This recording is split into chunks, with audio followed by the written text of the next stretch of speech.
It was like I worked on 3 albums with him, man, and it just all happened in a blur. Like the first album I worked with him was with No Limit. It was The Streets Made Me.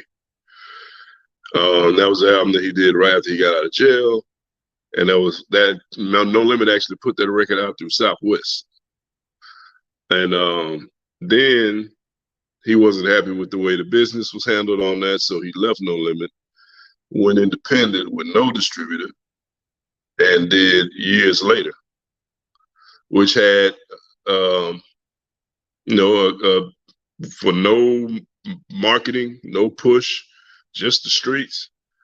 That thing sold like 100,000 units, on his own. So that ended up propelling him to get a deal with Koch. Um, and so he put the same record back out with a couple of new songs called Years Later, a few months after. So that version of the album is the one I think most people have heard. And yeah, Love Me Not was on there.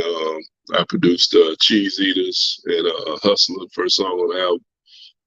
And I did a lot of engineering on that album. But how was it to work with him? I mean, Slim was a pleasure to work with, man. He was a genius. I mean, we called him the down south Jay-Z because he didn't write anything. He just go in the booth and rap. You'd be like, what the hell?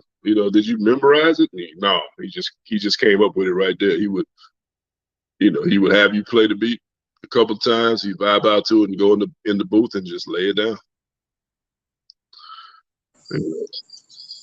Man, big shout out to Slim. Definitely a king. You had mentioned earlier, like you said, he had tracks with KRS One and Nas and Mac and